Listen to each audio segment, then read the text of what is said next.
Diabetes Revolution podcast with Dr. Sarah Townley, the type 2 diabetes coach, clinical pharmacist, and mom of 6 angels. You don't have to struggle and fight with your blood sugars for the rest of your life. I'm here to teach you the skills you need to control and even reverse this disease. There is such a thing as getting off your meds and creating a future free from diabetes. And you can have it too. Let's get down to business. Hey, you guys. It is so awesome to be back making podcasts after a long summer at home with 6 kids who finally went back to school last week. I am so happy to be back into a normal routine and to be connecting with you. I have missed you. And I hope you've missed me too. In the time that I have been coaching my clients and just trying to hold a household down with 6 kids, I have been keeping a list of all of the things that I need to talk to you about. Like, there's quite a few topics that I have lined up coming up for you. I also have some really big news. I am pregnant and I'm already like halfway through, you guys. I'm due in middle of January with number 7. And so that means I'm going to have to change my podcast intro to say that I have 7 angels instead of 6.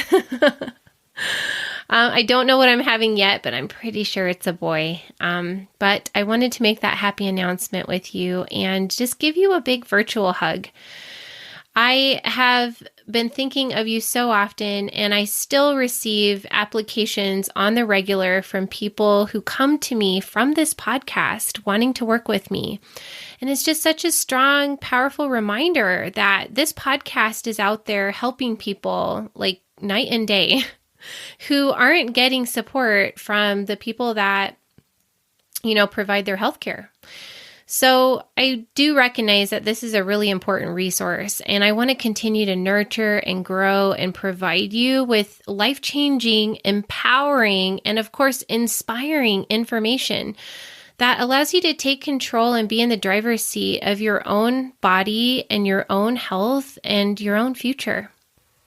So today I want to talk to you about a topic that was actually suggested to me by one of my clients because she's really curious about how to help her inflammation. She has quite a few symptoms of chronic inflammation in her body.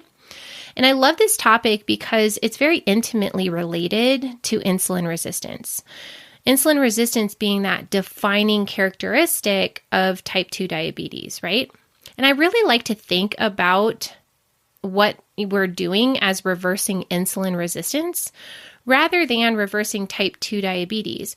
Because remember, when we label insulin resistance as prediabetes or type 2 diabetes, we lose the sense that we're on a continuum of a disease process, right? Because when we say prediabetes, we're talking about specific blood sugar readings that push you into that category. And when we say you have type 2 diabetes, now your numbers have increased to the point where you've crossed that threshold, that A1C of 6.5% or that fasting blood sugar of 126 in the US, where we say, oh, now you have this new problem called type 2 diabetes. When we talk about it as insulin resistance, we remember that we're on a continuum of a disease process, a continuum that starts with the elevation of insulin and the accumulation of body fat in those ectopic sites, those visceral abdominal sites that it's not supposed to be, and how this causes us to become less responsive to that hormone insulin, and how this causes a worsening of our inappropriately elevated insulin levels. And as we look at how insulin resistance develops, the last thing that shows up to alert us that we're on this continuum is your blood sugar readings, right? By the time we see that your blood sugar readings are high, the house is on fire and it's burning down.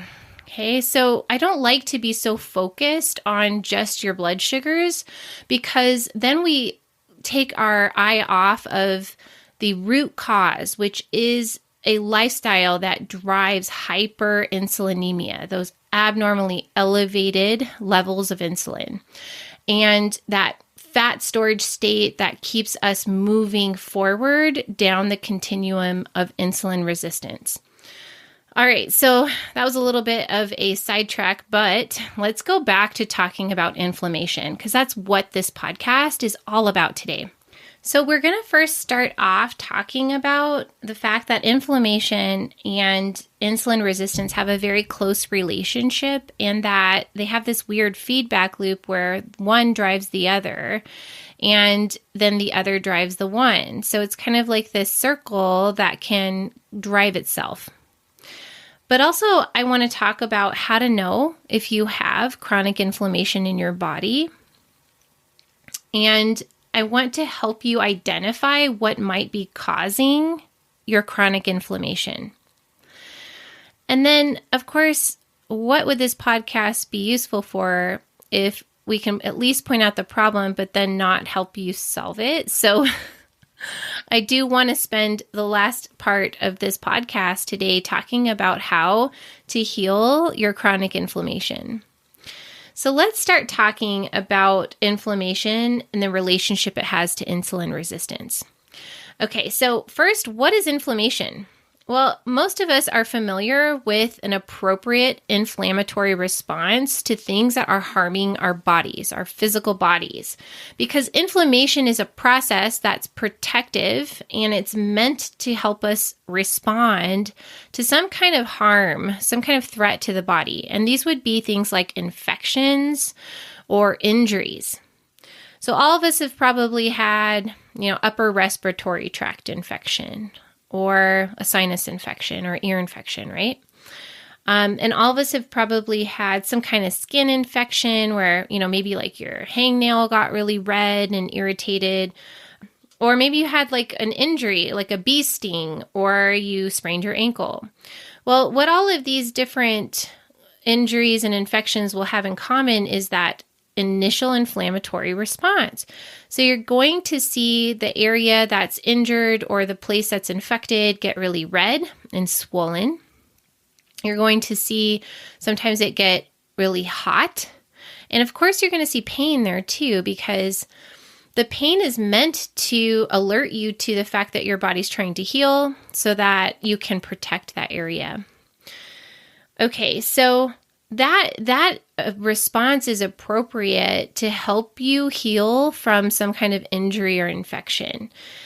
The problem happens when we don't have just an acute response, but it just becomes chronic. It's ongoing. It's going on and on for weeks, months, and sometimes years. And people who have insulin resistance have chronic inflammation on some level in their body. Now, inflammation is going to, in the process of your immune system responding, it's going to release a bunch of chemicals called cytokines, and these all have very important functions in order to assist the healing process. Okay, but we're just going to stay out of the weeds and just talk about it in general terms. But these inflammatory chemicals called cytokines, they cause insulin resistance directly. Okay, so they suppress healthy insulin signaling directly. That means that insulin, which is meant to bind and tell your body to take up nutrients like glucose into the cell and to grow and build new things, right? And then to store extra. That's the signal that insulin is sending when it binds and has its action. That signal is not able to be delivered when there's cytokines that are suppressing that signaling. And so that means that insulin's not able to send its message and you become insulin resistant. So for sure, inflammation by itself will cause insulin resistance. But then there's another pathway that inflammation drives insulin resistance. So when we have inflammation in the body, in an acute response to like an infection or an injury, your body will release a stress hormone called cortisol. Okay, and cortisol release is meant to suppress inflammation. It's meant to keep that inflammation in check. But when we have chronic inflammation, where those cytokines are being released, right, like all the time for long periods of time, cortisol is responding, but it's responding now chronically to chronic inflammation. So you have this ongoing, abnormally elevated level of cortisol as well. And that cortisol causes insulin resistance through a couple different mechanisms. That's a problem. And then on top of it all, insulin resistance by itself has been shown in research to cause inflammation. So now you've got inflammation driving insulin resistance, and then insulin resistance driving inflammation. And it's just this vicious cycle that can develop. And so that's important to see. It's important to see that inflammation and insulin resistance go together. Okay. But a lot of you may be asking, well, how do I know if I have inflammation? And there are some clear ways to be able to tell. One of the most useful ways to check for the body for inflammation is something your doctor will have to check. That's called a C-reactive protein, a CRP level. And that's a protein made by the liver in response to inflammation in the body. People who have elevated CRP have chronic inflammation. They have inflammation in the body, and they're a much higher risk for cardiovascular disease and poor outcomes. So it is good to have that as part of your routine blood work. But if you can't check your labs, how can you know, right, if you have inflammation? Well, there are several ways to know. One of the most obvious ways to know is that you feel like garbage, okay? You're like run down all the time and you're tired, and that's just a consequence of your immune system being overtaxed. Okay. Another really easy way to be able to tell would be you have body pain, you have joint pain. Somewhere in your body you're having pain on a chronic basis. Another sign would be swelling or just even appearing swollen. A lot of my clients, when they correct their diet in a way that helps them relieve this inflammatory response, like they notice that they just shrink. Even before they lose a whole lot of weight, like they're shrinking because the swelling is going down from that inflammatory process. Another way to be able to tell would be having gut problems, like especially when you eat certain kinds of foods. Like if you have a dairy intolerance or gluten or something like that. Like today, I was coaching somebody who has a peanut intolerance. And then we realized, wow, it's not just peanuts, right? I was teaching her that she has a legume sensitivity. She can't have any kind of legumes, which includes lots of beans and peas. And so that's really important for her to know, because when she eats those things, her whole belly blows up and she has pain and probably some problems with her stool. And this is simply the body saying, I don't tolerate this. And you can bet that inflammation is going to be following that insult to the gut. All right. And then some other obvious ways would be to tell if you have inflammation in the body would be like chronic skin rashes anywhere on the body that seem to persist or at least recur frequently. This would definitely be a sign as well. So the next logical question would be, what the heck is causing my chronic inflammation? Very good question. There's many, many causes, and we're going to go through them categorically so it doesn't feel so overwhelming to listen to. But the biggest one that I think is like the low-hanging fruit, so to speak, would be things in your diet. So this is going to be the most obvious things like sugar and flour. They're highly inflammatory foods.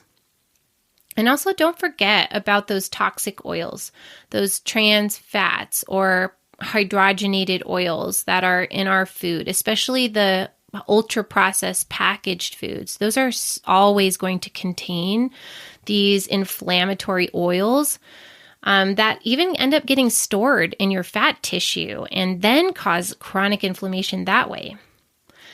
There are a number of toxins that we get exposed to in our environment that cause chronic inflammation. And many of these you won't be able to know about necessarily if you're affected by them or not, but I'll just include them here. So mold toxins and heavy metals, and also pesticides and preservatives that are in our food, for example. A big one that many people don't pay enough attention to is going to be stress, emotional stress, right? I have a whole podcast for you to go back and listen to of how to regulate and manage stress. But stress by itself causes inflammation in the body. It's really important to remember that when you're thinking about solutions. All right, another big one's going to be food intolerances. Okay, so I was just coaching a client this morning who mentioned that when she eats peanuts, she has terrible gut reactions. And in discussion, I was able to see that she actually has a legume allergy. She can't tolerate soy.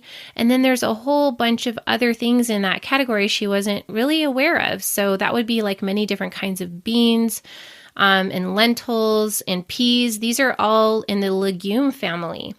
And why is that important to know? Well, because if you're ingesting something that you have a sensitivity to, your body is going to have inflammation in response, right? It's like an injury or an insult to your gut when you consume something that you are intolerant of. And so if you have a known food sensitivity or a straight up allergy, right? Gluten or dairy, whatever it is, if you repeatedly expose your body to that, you're going to be eliciting an immune reaction to it and thereby inflammation. So it's really important to cut those out completely. There are also other kinds of allergens that you might be exposing yourself to that you know like are not, your body does not agree with. You want to cut those out too. If it's certain kinds of soaps or just things that you have in your environment. I don't know. It's really hard, right? If you're allergic to your cat, but you like really love your cat. I understand. So there's, of course, too, infections, right? Chronic infections would cause chronic inflammation. And I don't know if this is really that helpful, but I'll just mention it because I want to be complete. But there are ways to tell if you have overgrowth of candida in your body, for example, which is a type of yeast. Like if you're a person who gets thrush, you get vaginal yeast infections, you have a lot of anal itching. There are ways to tell that you have overgrowth of candida in and outside of your body that could also be causing a chronic inflammatory response, right? It's a chronic infection. And then there's a couple other things I want to spend a second on. So one of them is obesity. For a long time, we have clearly been able to demonstrate in research that obesity by itself causes inflammation, especially chronic, especially central adiposity. So that's that fat that we're storing underneath our muscle inside of our abdominal cavity. It's like that beer belly looking, belly when the rest of the body is pretty lean, but then the belly is really big. That is a very apple shape, and it is a very clear sign of central obesity where we're storing our fat inside and around our organs. That is especially inflammatory because that fat tissue, that adipose tissue is going to be releasing its own barrage of cytokines, and that causes chronic inflammation. And so that's good to know, right? Like if you are obese, which most people who have diabetes have excess body fat on them, simply losing that weight is going to be really helpful for reducing chronic inflammation. And then the last thing I want to mention as a cause for chronic inflammation is an autoimmune disorder, right? So many of my clients have like Hashimoto's thyroiditis, which is the condition where their thyroid does not work properly and they have to take thyroid supplements. Another common autoimmune disease would be psoriasis or rheumatoid arthritis. And also don't forget, type 1 diabetes is an autoimmune condition. Autoimmune just simply means an inappropriate immune response to something that is part of your body, like attacking and destroying structures in your own body is what defines autoimmunity. And so that is a condition of chronic inflammation, and chronic inflammation causes insulin resistance. So now that we've investigated all these, what is inflammation? What causes it? How to tell if you have it? Now I want to shift. I want to talk about solutions, because that's really what this podcast is here for. It's to teach you how to solve your own problems. Or at least get some help in solving your problems. So it's very simple. And I love to keep it simple, right? I'm not trying to make things complicated. This sounds complicated, but it's actually really simple to fix most of the time. So I'm going to just separate this into the 3 big pillars. Okay, the first one is what you're putting in your body. Number 1 is going to be eating real, whole, high quality food. Okay, so that means eliminating, like we just talked about, things that inflame you, like your food intolerances, or eliminating those toxic oils, right? And those preserved packaged foods. And watch out, they're kind of everywhere. So it's good to read your labels, like even, mayonnaise, salad dressing, things like that. As much as possible, reduce them and never ever cook with them if you can, avoid it. All right. So then eliminating also inflammatory things like sugar, flour, right? Those refined carbohydrates that cause that massive spike in your blood sugar. And this is also a very interesting aside. When your blood sugar spikes rapidly like that, your body perceives this as a problem, an urgent problem, okay? Your body kind of goes, oh no, right? And that's a stress response for some of us. This is very interesting. It's been demonstrated in clinical research where people were fed, children especially, I'm thinking of a study in children, were fed refined carbohydrates and their cortisol levels were measured. And cortisol is that stress hormone. Remember the one that we just talked about that actually causes insulin resistance? So not only did the blood sugar and then, of course, the insulin spike with these refined carbohydrates, but so did the cortisol level. And cortisol is going to direct you to store even more fat, right? And it's going to have you storing your fat in the worst places, in that central location in your body, which again causes inflammation, right? So when you eat these refined carbs and your blood sugar spikes, your insulin is going to spike, counterproductive, right? Plus, you're going to be releasing a bunch of cortisol, and that's going to have you storing fat. Combining that with all the inflammation that those foods cause, you can see how damaging and destructive that these kinds of foods are to the body. So instead of eating those things, I want you to focus on eating healthy fats, right? Especially the kind that come from plants and, of course, animals, like olives, nuts, avocados, and salmon and sardines. These are healthy fats, and some of them are, like the omega-3s, are actually anti-inflammatory. And then we want to eat, high fiber, harder to break down forms of complex carbohydrates instead of those refined kind. We also want to consume the rainbow, right? Eating lots of vegetables and fruits that have, deep, vibrant color, because that's a sign that they contain lots of minerals and lots of phytonutrients, which are also powerfully anti-inflammatory. So those would be the big tenets for what to eat, okay? And then the second component to actively reducing chronic inflammation is going to be to work in some exercise. It's important that we move our bodies. I recently heard someone talking about this in a way that was just so simple, which of course, that appeals to me and I love, but also profound. Our bodies need to remove waste, right? Just as a consequence of metabolism, cellular metabolism, even when you're not even doing anything, you're just sitting there, you're burning fuel. And those those byproducts that come from metabolism and the burning of fuel need to be eliminated.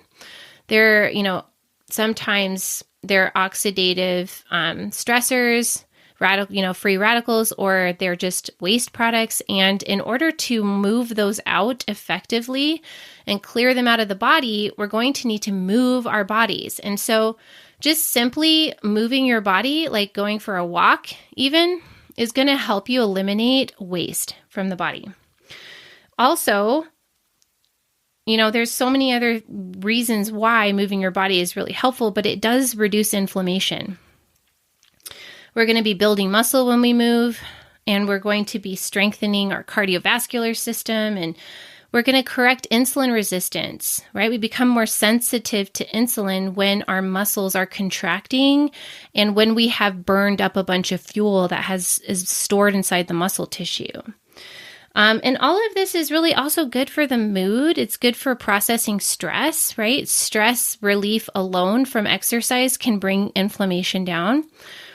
And as you can see, like moving your body is also going to help you remove or let go of more stored body fat, which is going to also decrease that central adiposity, which drives inflammation.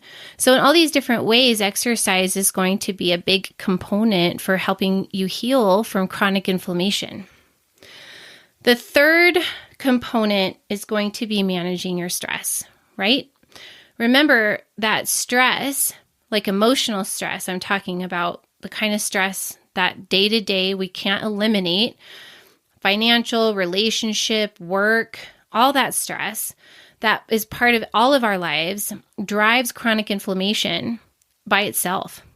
And so learning how to shift your body out of fight or flight and into rest and digest and healing, though that regulation of your nervous system is a skill.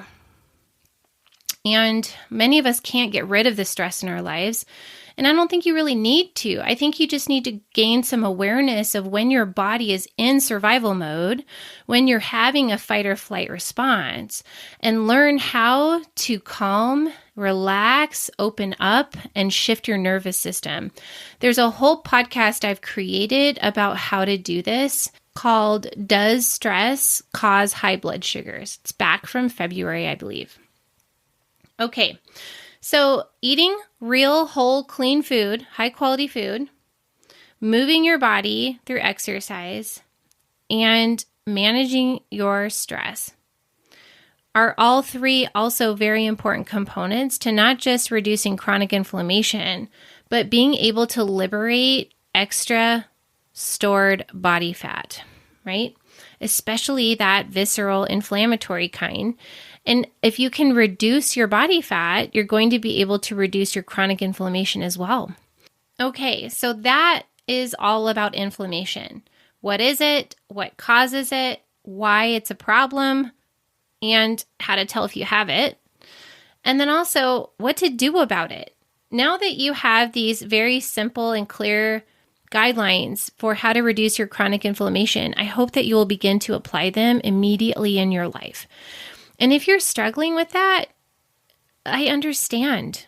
All of my clients hire me because they need some help. If you're interested in getting some assistance or some support in doing something epic, like reversing your type 2 diabetes and getting off your meds, you can learn how to work with me and even apply on my website at sarahtownley.com. All right, I hope that I get to talk to you again next week. And if not, don't worry, I'll be back. I'm committed to you guys. And of course, I'd love to hear from you too. If you want to go on my website and just send me a message, that would be awesome. All right, I'll talk to you guys on the next podcast. High five for tuning in with me today. You are getting smarter and stronger when you show up for yourself this way. You can get more free tools to help you control type 2 diabetes on my website, sarahtownley.com. And if you're serious about ending your struggle with diabetes, join my membership, The Diabetes Revolution, where you work with me in a community of people just like you. See you on the next episode.